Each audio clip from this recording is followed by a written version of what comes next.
आज हम आपके बीच में पूरे देश पर गहरा रहे गंभीर संकट, जिसने एक बार फिर आम भारतीय की जान पर कहीं ना कहीं खतरा खड़ा कर दिया है। कोरोना की वैक्सीनेशन पॉलिसी, ओमिक्रॉन वायरस और किसे वैक्सीन मिले, प्रधानमंत्री जी की कल की शेखी बघारने वाली घोषणा के बाद सच्चाई क्या है, उन पर प्रकाश डालने के लिए आपके बीच में उपस्थित हैं।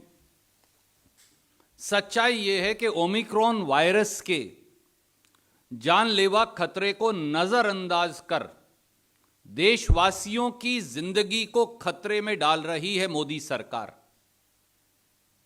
बातें बनाने और टेलीविजन पर आने से आपराधिक लापरवाही के जख्म नहीं भर पाएंगे। मेरी बात शुरू करते हुए मैं ये जरूर कहूंगा कि भारतीय राष्ट्रीय कांग्रेस देश के डॉक्टर साहिबान, nurses, paramedics, health workers, frontline workers, corona warriors, हम उनके शुक्रगुजार हैं जिन्होंने अपनी जान हथेली पर रखकर इस देश के लोगों की वैक्सीनेशन में अग्रणी योगदान दिया। वो साधुवाद के पात्र हैं। पर मोदी सरकार क्या कर रही है? दिशाहीन नेतृत्व, बिना नियंत्रण वाली सरकार, दृष्टि और सोच की भयंकर कमी, केवल हेडलाइन मैनेजमेंट, स्टंटबाजी और इवेंटबाजी, यहां तक मोदी सरकार सीमित हो गई है। मोदी सरकार ने, Modi government has failed India. याद करिए, कोरोना की पहली और दूसरी लहर में मोदी सरकार ने हमारे प्रवासी मजदूरों को किस प्रकार से पलायन और कई बार मौत की घाट, मौत का फंदा चूमने पर मजबूर किया। मोदी सरकार ने देश के गरीब को, जिसकी जेब में पैसा डालने से इनकार कर दिया राहुल गांधी जी, सोनिया गांधी जी के कहने के बाद, किस दोराहे पर ला खड़ा किया। मोदी सरकार ने लघु और छोटे उद्योगों को विनाश के रास्ते पर धक्का दे दिया। मोदी सरकार ने अर्थव्यवस्था को गर्त के अंदर झोंक दिया। और मोदी सरकार की आपराधिक लापरवाही से ये सब निष्पक्ष एजेंसियां कहती हैं कि कोरोना की दूसरी लहर में 40 लाख के करीब भारतीय जो हैं वो मौत के शिकार हुए। यह इसलिए हुआ कि मोदी सरकार हर बार जिम्मेवारी से पीछा छुड़वाने, कोरोना टीकाकरण को लेकर बार बार नीतियां बदलने, कोरोना की रोकथाम के बजाय खुद के महिमा मंडन और रैलियों और चुनावी गोटियों को प्राथमिकता देने, प्रांतों पर दोषमढ़ जिम्मेवारी से पीछा छुड़वाने, इस प्रकार की आपराधिक लापरवाहियों से देश के लोगों की जान से प्रधानमंत्री माननीय नरेंद्र मोदी जी और उनकी सरकार ने खिलवाड़ किया है। कोरोना की संभावित तीसरी लहर की आहट से ठीक पहले एक बार फिर मोदी सरकार देशवासियों की जान जोखिम में डालने चली है। मैं फिर दोहराता हूं, कोरोना की तीसरी आहट की दस्तक से ठीक पहले मोदी सरकार एक बार फिर देशवासियों की जान खतरे में डाल रही है। और साथियों, आज जवाबदेही मांगने का समय है। और इस देश के 140 करोड़ लोगों की ओर से हम 6 बिंदुओं पर सरकार का स्पष्टीकरण और प्रधानमंत्री से जवाब मांगते हैं। नंबर 1, देश के 47 करोड़ 95 लाख 18 साल और उससे बड़े वयस्कों को, एडल्ट्स को 59.40 करोड़ वैक्सीन कब लगेगी? यह एक बड़ा इंटरेस्टिंग डेटा है, मैं आपको इसकी डिटेल्स दे रहा हूं। सरकार के मुताबिक 18 साल से अधिक की एडल्ट पॉपुलेशन देश में 94 करोड़ है। यह मैं नहीं कह रहा, यह उनका वो शपथ पत्र है जो उन्होंने 22 जून 2021 को सुप्रीम कोर्ट में दिया था। ये वो है, और मैं इसकी प्रतिलिपि आपको भेज रहा हूं। इसका मतलब उन्होंने ये कहा कि हम 31 दिसंबर 2021 तक देश के 94 करोड़ 18 साल से अधिक आयु के लोगों को हम दोनों डोज लगा देंगे। और ये जो उन्होंने कहा है साथियों, मैं आप पढ़ लीजिएगा, पैरा 38 और 39 में कहा है उन्होंने।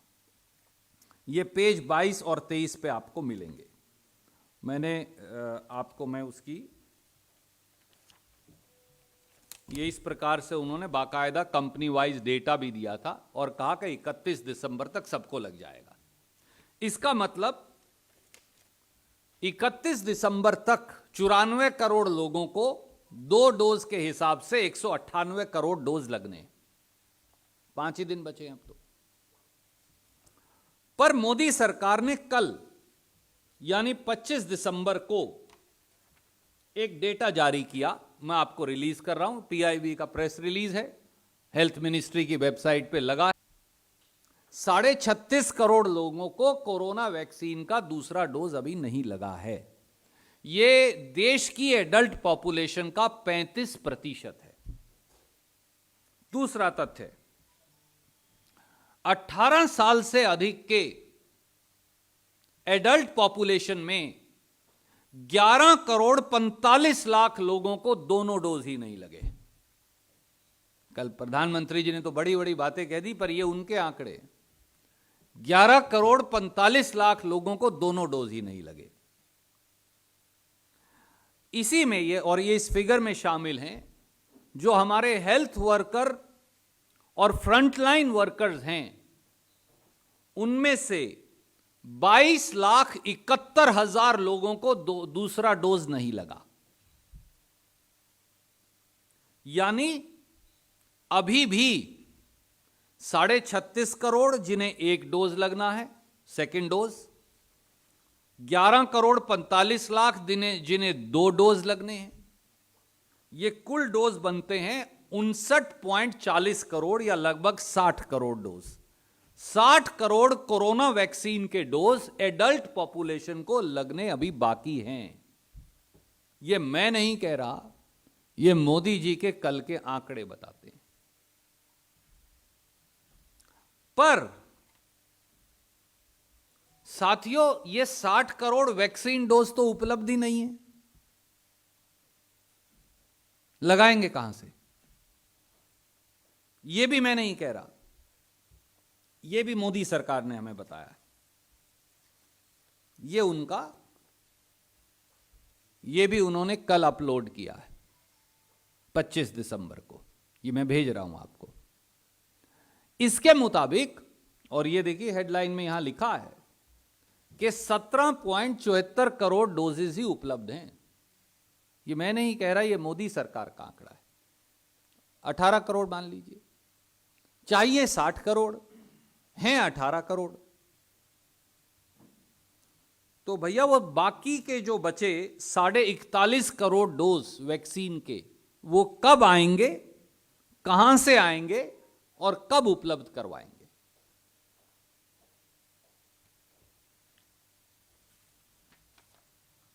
वैसे भी अगर आप दुनिया की औसत देखें तो सेकंड डोज लगाने में आज 26 दिसंबर 2021 को भी भारत 19वें पायदान पर है।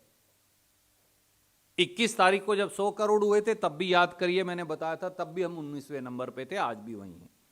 पर मोदी जी ने कल शाम को और आज सुबह ना कोई इसका रास्ता बताया, ना नीति, ना दृष्टि। दूसरा पहलू, कल नई घोषणा कर दी और उसमें यह कहा कि जो कोरोना वॉरियर्स हैं, यानी फ्रंटलाइन वर्कर्स, दूसरे हमारे साथी और 60 साल से जो बड़े हैं, इनको बूस्टर डोज लगेगा। और जो 15 साल से 18 साल के हमारे नौजवान हैं, उनको अब नए सिरे से डोज लगना शुरू हो जाएगा, क्योंकि पहले 18 साल से हमारी मांग रही है, पर मोदी जी ने यह स्वीकार नहीं की थी। अब इनकी संख्या देख लीजिए क्या है।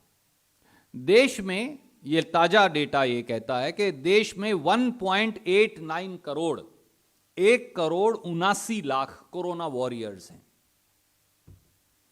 देश में एनएसओ की ताजी रिपोर्ट यह बताती है कि 60 साल से ज्यादा की उम्र के 13,80,00,000 बुजुर्ग हैं। यह मैं नहीं कह रहा, एनएसओ की रिपोर्ट बता रही है ताजा। और एक अनुमान के मुताबिक, क्योंकि यह सेग्रीगेटेड डेटा अवेलेबल नहीं है कहीं भी, 15 साल से 18 साल के 10 करोड़ युवा हैं। तो इनकी कुल संख्या साथियों बन जाती है 25,70,00,000। तो इन 25,70,00,000 के लिए कल मोदी जी ने घोषणा कर दी। इनको जो वैक्सीन लगने हैं कुल, वो हैं 35,70,00,000। वो कैसे? 1,79,00,000 कोरोना वॉरियर्स को एक डोज बूस्टर शॉट लगेगा।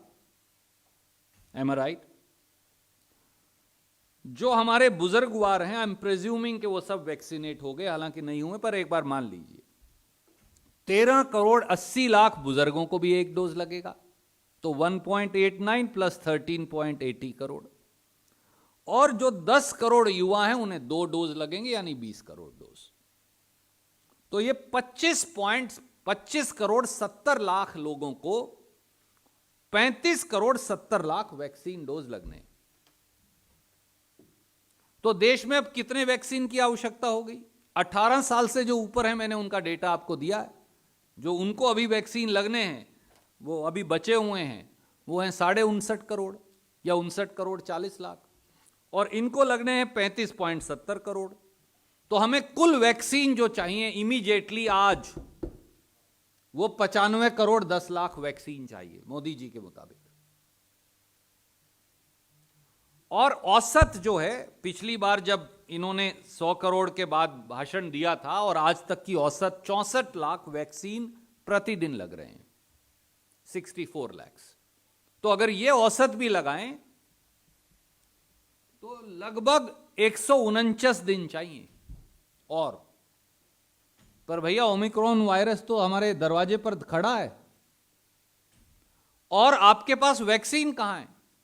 आप तो कह रहे हो मेरे पास तो 17.5 करोड़, 17.5 करोड़ वैक्सीन है। मैं ये कह रहा हूं, आप जो कह रहे हैं उसके मुताबिक आपको 95,10,00,000 वैक्सीन आज चाहिए दोस्तों। तो मोदी जी ये तो बता दीजिए देश को, घोषणा तो कर दी, वाहवाही भी खूब लूट ली। वाहवाही तो तुगलक ने भी लूट ली थी जब उन्होंने राजधानी बदल दी थी। पर ये वैक्सीन है कहां और कब तक उपलब्ध होंगे? क्योंकि वैक्सीन ये तो हमारे दरवाजे पर दस्तक दे रहा है। तीसरा पहलू, वैक्सीन कहां से आते हैं? Let us see that also. उसका भी डेटा मोदी जी ने रिलीज किया, हमारा कुछ नहीं। वैक्सीन बनाने वाली 2 बड़ी कंपनियां इस समय हिंदुस्तान में हैं अप्रूव्ड। एक सीरम इंस्टीट्यूट का कोविशील्ड, एक भारत बायोटेक का कोवैक्सीन। मोदी जी ने संसद को बताया कि सीरम इंस्टीट्यूट का कोविशील्ड जो है वो 1 महीने में 11 करोड़ डोज बनाता है। ये हमने नहीं बताया, उन्होंने बताया। मैं आपको पार्लियामेंट का जवाब भेज रहा हूं। This is that parliament question. उन्होंने लिखकर बताया कि भैया वो 11 करोड़ डोज हर महीने बनाता है। और उन्होंने ये भी कहा कि भारत बायोटेक, जब ये जवाब आया उस समय तो बोले कि 2.5 करोड़ बनाता है, पर दिसंबर तक वो 5,80,00,000 बनाने लगेगा। तो आप 5,80,00,000 मान लीजिए बनाने लगे हो या ना। तो आप 1 महीने में हिंदुस्तान 16,80,00,000 वैक्सीन डोज बनाता है। हमें चाहिए 95,10,00,000। और वैक्सीन मैत्री इनिशिएटिव में आपने 10,15,00,000 विदेशों में भी भेज दिए आज तक। ये कल का डेटा है, ये रहा। ये मैंने MEA की वेबसाइट से निकाला है, आपको मैं भेज रहा हूं। तो आप बाहर भी भेजे जा रहे हैं, आपको 95 करोड़ चाहिए, आपके पास अभी 18 करोड़ हैं। आप एक महीने में 16 करोड़ 80 लाख से ज्यादा बना ही नहीं सकते। विदेश से अभी वैक्सीन आ नहीं रहे, जिनकी उम्मीद थी, जिनके बारे में सुप्रीम कोर्ट को कहा था। तो हमारे लोगों को, जिनकी बारे में कल रात को आप घोषणा कर चुके हैं, बुजुर्गों को, 60 साल से बड़े लोगों को, कोरोना वॉरियर्स को, 15 साल से 18 साल के युवाओं को, और जो 18 साल से बड़े जिनको अभी वैक्सीन नहीं लगा, उन्हें कब दोगे, कैसे दोगे और कहां से लाओगे? मोदी जी, 3 बातों का जवाब देश मांगता है। और चौथा पहलू और ज्यादा मैं रुचिकर नहीं कहूंगा, भयानक है। 15 साल से कम के आयु के बच्चों और युवाओं को वैक्सीन लगाने बारे मोदी सरकार की कोई नीति क्यों नहीं है? साथियों, भारतीय राष्ट्रीय कांग्रेस के हम सब साथियों ने कुछ एक्सपर्ट्स के साथ पूरी दुनिया की वैक्सीन पॉलिसीज देखी। पूरी दुनिया में 3 साल से 18 साल के बच्चों और युवाओं को वैक्सीन लग रहा है। पहली बात, मिडल ईस्ट कंट्रीज और चाइना में 3 साल ऑनवर्ड्स, 3 साल और 3 साल से बड़े बच्चों और युवाओं को लग रहा है। अमेरिका में 5 साल से 18 साल तक के सब बच्चों युवाओं को लग रहा है। और वहां तो कवरेज भी मुझे बताया कि 30-35% हो गई है। यूरोप में, यहां तक कि अफ्रीका के देशों में, जो हमसे भी कई देश कम डेवलप्ड हैं, वहां भी 12 साल और 12 साल से बड़े सब युवाओं को वैक्सीन लग रहा है। तो हमारे देश में फिर 15 साल से 18 साल क्यों? और अब मोदी जी ने कल अपने ही एफिडेविट को जो सुप्रीम कोर्ट में दिया था, उसे खारिज कर दिया। ये उन्होंने वो एफिडेविट दिया है, ये दिया था साहब 22 जून 2021 को। ये इसके 2 पैराज हैं, मैं आपकी उनकी 4-4 लाइन पढ़ देता हूं। उसमें उन्होंने कह रखा है कि ड्रग रेगुलेटर ने तो 12 साल एंड अबव के वैक्सीन को, एक नहीं 2-2 वैक्सीन बस अप्रूव हो गए, हम लगा देंगे। तो क्या मोदी जी के शपथ पत्र की कोई कीमत नहीं है? वो अपने शपथ पत्र को कूड़ेदान में फेंक देते हैं फाड़ कर। I will read it for you, para 42 and 43। It is humbly submitted that on 12th of May 2021, the Drugs Controller Journal of India has permitted Bharat Biotech to conduct clinical trials on the healthy volunteers between 2 years and 18 years of age for its vaccine, that is Covaxin, and the enrollment process for this trial has also begun. और दूसरा फिर आगे कहते हैं, it is submitted that Zydus Cadila, which is developing DNA vaccine, has concluded its clinical trial, for between the age group of 12 to 18 years of age, and subject to the statutory permissions, the same may be available. Modi ji, ये आपने 22 जून 2021 को कहा कि Covaxin 2 साल से ऊपर के बच्चों को क्लिनिकल ट्रायल, यानी आज से 6 महीने पहले है और लगना शुरू हो जाएगा। और Zydus Cadila का वैक्सीन तो अब तैयार है, बस हमें कानूनी इजाजत देनी। पर कल रात को मोदी जी ने कह दिया कि वही 15 साल से हम तो नीचे लगाएंगे नहीं। क्यों? दोस्तों, क्या यह सही नहीं कि हमारे देश में स्कूल जाने वाले, नर्सरी पहली कक्षा से लेकर और 8वीं 9वीं कक्षा तक स्कूल जाने वाले करोड़ों करोड़ों बच्चों, युवाओं, उनके माता पिता, उनके दादा दादी, उनके काका ताऊ, जब वो वापस जाएंगे, वो सब अब ओमिक्रॉन वायरस से ग्रस्त होने के पॉसिबल केसेस हैं। How should we send our children to school? How, Modi ji, tell us. Why have you not formed a policy? आपकी नीति क्यों नहीं है 15 साल से कम के युवाओं के लिए? और वो भी तब जब आपने सुप्रीम कोर्ट को 22 जून को शपथ पत्र देकर कहा कि हां हम 12 साल से ऊपर तो अभी लगा सकते हैं और 2 साल से ऊपर लगाने के लिए हमारी क्लिनिकल ट्रायल चालू है। तो सुप्रीम कोर्ट को भी झूठ बोल दिया और देश को भी। और साथियों, आखिरी 5वीं बात, कोरोना की दूसरी लहर में मोदी सरकार की आपराधिक लापरवाही से मरने वालों की ना आज तक संख्या मिली, ना उन्हें मुआवजा मिला।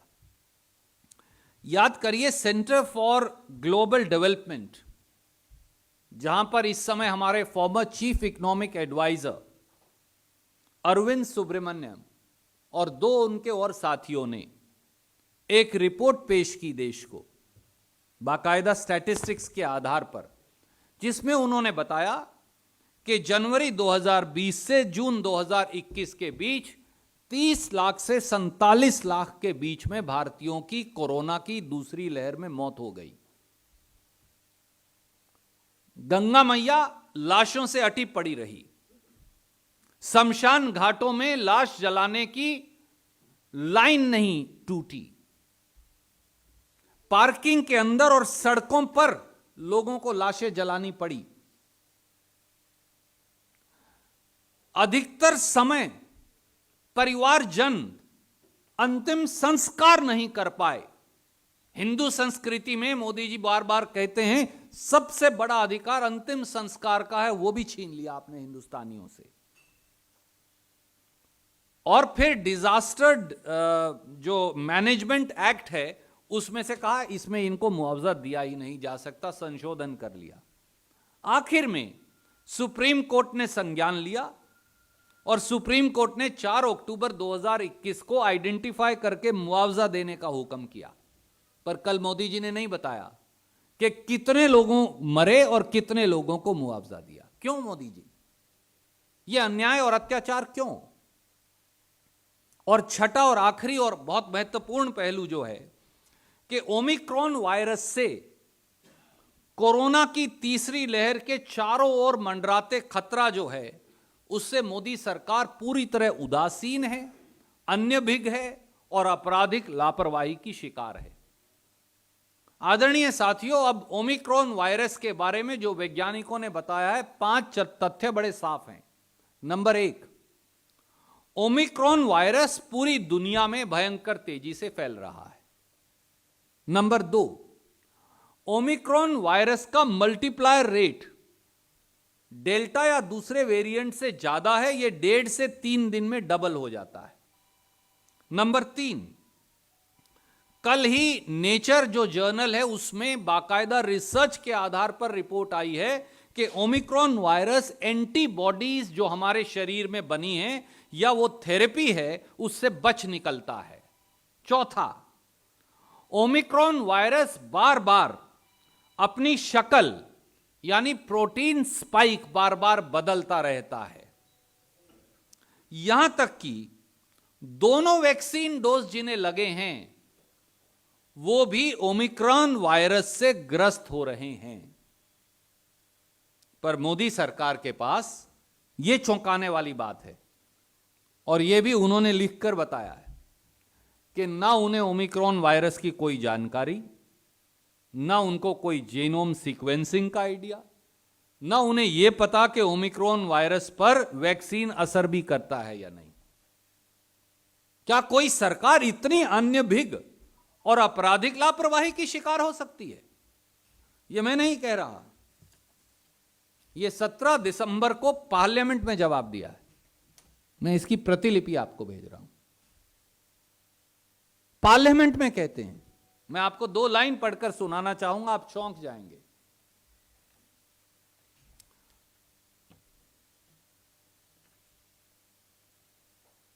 There are limited available data and no peer-reviewed evidence on vaccine efficacy or effectiveness to date for Omicron. Modi सरकार कहती है हमें नहीं पता वैक्सीन असर करेगा ओमिक्रॉन वायरस के खिलाफ या नहीं, ना हमारे पास कोई डेटा है ना जानकारी है। तो भैया कौन बताएगा, किसके पास जाएं हम? इस देश के 140 करोड़ लोगों को मोदी जी क्या भगवान भरोसे छोड़ दिया आपने? मोदी जी ने ओमिक्रॉन वायरस के खतरे से निपटने के लिए कोई तैयारी तो नहीं की। हां, उत्तर प्रदेश में शादी में 200 लोगों के इकट्ठा होने पर बैन जरूर लगा दिया, पर खुद की हजारों और लाखों की रैली अभी भी चल रही हैं। पहली कोरोना की लहर आई तो मोदी जी ने नमस्ते ट्रंप करके देश की जान खतरे में डाली। दूसरी कोरोना लहर आई तो जन आशीर्वाद यात्रा और बंगाल में रैलियां कर किसी पर ध्यान नहीं दिया, वैज्ञानिक पर, लोगों की जान खतरे में डाली। और अब फिर अपने राजनीतिक गोटियां फिट करने के चक्कर में आप शादी में तो 200 आदमी नहीं इकट्ठे कर सकते, पर मोदी जी की रैली में आप सरकारी पैसे से बसें जुटाकर 2 लाख इकट्ठे कर सकते हैं। यह अब इस देश का कोरोना वायरस से लड़ने का तरीका और मापदंड हो गया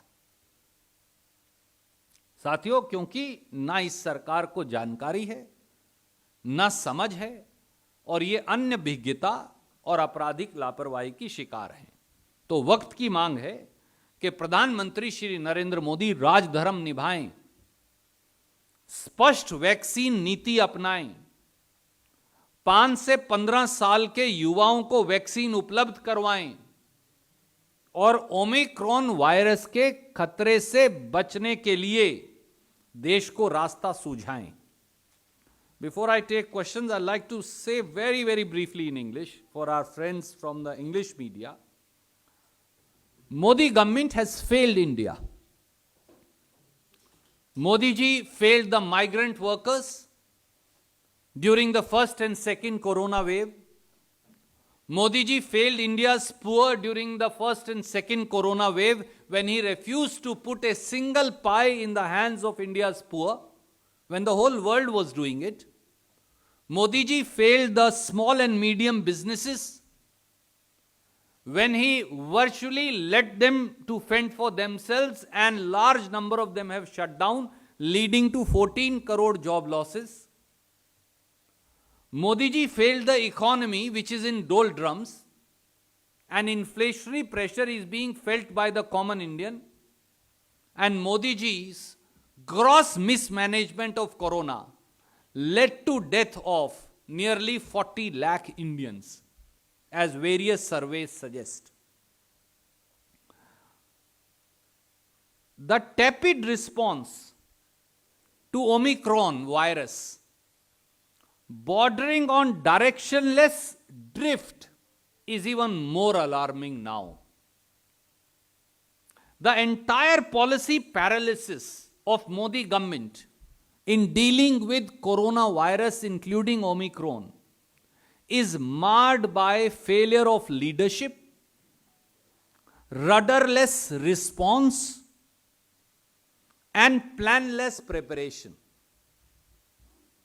The only solution he has, the Prime Minister and his government, is escape responsibility,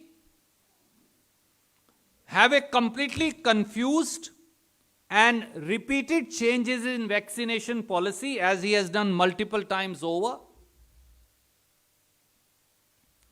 preoccupation with self-promotion by putting pictures on vaccination certificates and holding public rallies, accusing and shifting the burden, pass the buck on to the states, and shoulder zero responsibility. Do not be seen in the midst of the pandemic, act as if you don't exist, and reappear to claim credit. That's the long and short of the policy of this government. And despite the lofty announcements and accolades that Prime Minister was trying to earn yesterday, the harsh reality is otherwise. And the harsh reality, in one line if I was to say, the first harsh reality is that 47 crore 95 lakh adults above 18 years of age are yet to be administered 59 crore 40 lakh vaccine doses. The second harsh reality is Where are the vaccine doses? For as per Modi government, they have currently availability of 17 crore 74 lakh vaccines only. While for above 18 years, they need 59.40 crore. Thirdly, the yesterday's announcement would mean that 25.69 crore people, either booster or double dose, will now be entitled to 35.70 crore vaccine doses more. The total of these two comes to 95 crore 10 lakh vaccine doses. But where is the vaccine? Thirdly, India's entire production capacity for vaccines is 16 crore 80 lakh per month of Serum Institute and Bharat Biotech, Covishield and Covaxin, out of which you are exporting vaccines also. You have already exported over 10 crore vaccines. So how, by when and by which date will all these Indians be administered the vaccine is the simple question to the Prime Minister. Why is it that India has no policy on administering vaccination to children between 5 to 15 years? This is despite the fact that on 22nd June 2021, Modi government filed an affidavit saying that the vaccine would now be available from 12 to 18-year-olds, and from 2 years to 18 years old, the vaccine was in clinical trial. The world over, the entire world is vaccinating children above 3 years or definitely above 5 years. Positively above 12 years, even underdeveloped countries are doing so.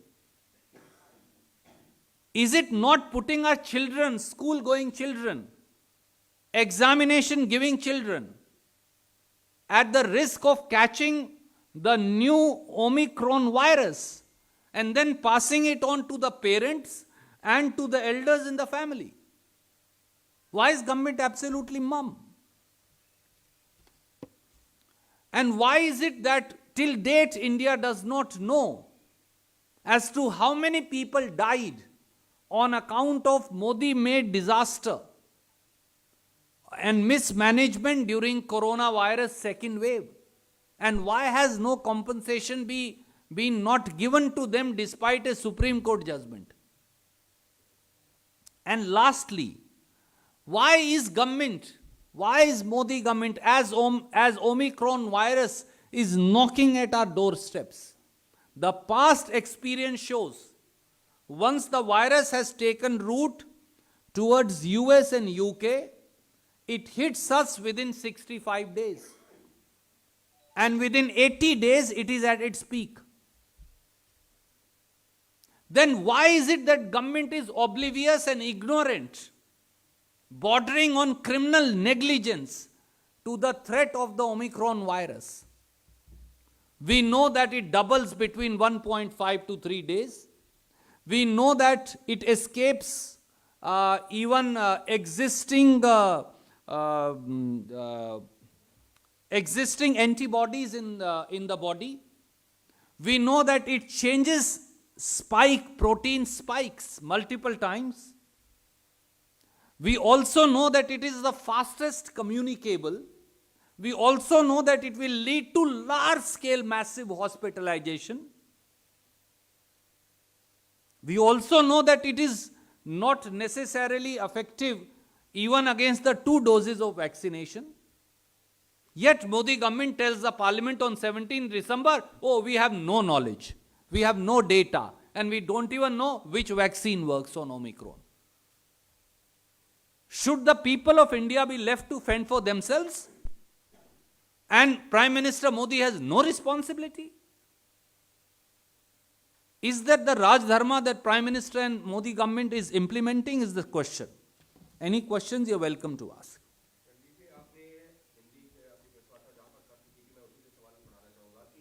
आपने कहा था कि रैलियां चल रही हैं, उनका प्रचार चल रहा है, लेकिन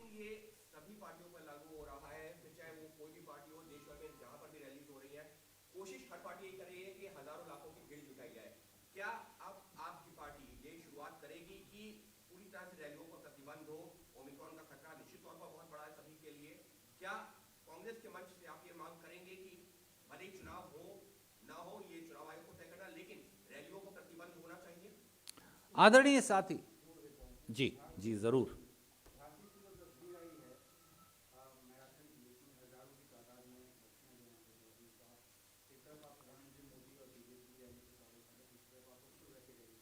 आदरणीय साथी, सबसे पहले तो आप दोनों को सवाल के लिए साधुवाद। सवाल का जवाब बड़ा सीधा है। सत्ता में कौन है? भारतीय जनता पार्टी। प्रधानमंत्री कौन है? माननीय नरेंद्र मोदी जी। उत्तर प्रदेश में कौन सत्तासीन है? Bharatiya Janata party. Scientific data किसके पास अवेलेबल है? मोदी सरकार के पास। ओमिक्रॉन के खतरे के बारे में जमीनी जानकारी शायद किसको उपलब्ध हो सकती है? सरकार को। प्रतिबंध लगाने का दायित्व, अधिकार कानून और संविधान में किसको दिया गया है? सरकार को। रैली बंद करना या रैली चलाने का ऑर्डर निकालने का अख्तियार किसको है? सरकार को। तो कांग्रेस निर्णय कैसे करेगी? या समाजवादी पार्टी या बहुजन समाज पार्टी या लेफ्ट पार्टीज निर्णय कैसे करेंगी? यह निर्णय करना है प्रधानमंत्री और मुख्यमंत्री को। सारे तथ्यों की जानकारी लेकर हमारा काम है एक जागरूक नागरिक के तौर पर देश को और सरकार को जगाना, जैसा राहुल गांधी जी कोरोना की पहली लहर से लगातार करते आए हैं। ये तथ्य हैं जो इस समय जग जाहिर हैं। इनके आधार पर सरकार को निर्णय लेना है।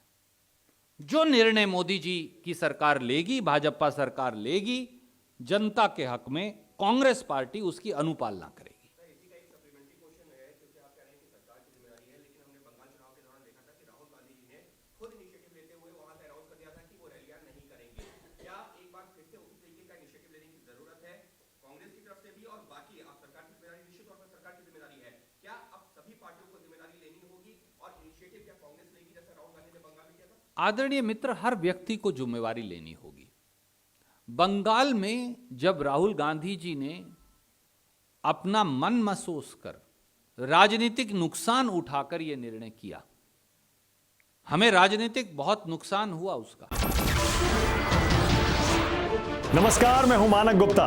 अगर आपको हमारा ये वीडियो पसंद आया हो तो इसे लाइक और शेयर जरूर करें, और हां, हमें सब्सक्राइब और फॉलो करना ना भूलें ताकि आप देश और दुनिया की कोई खबर मिस ना करें।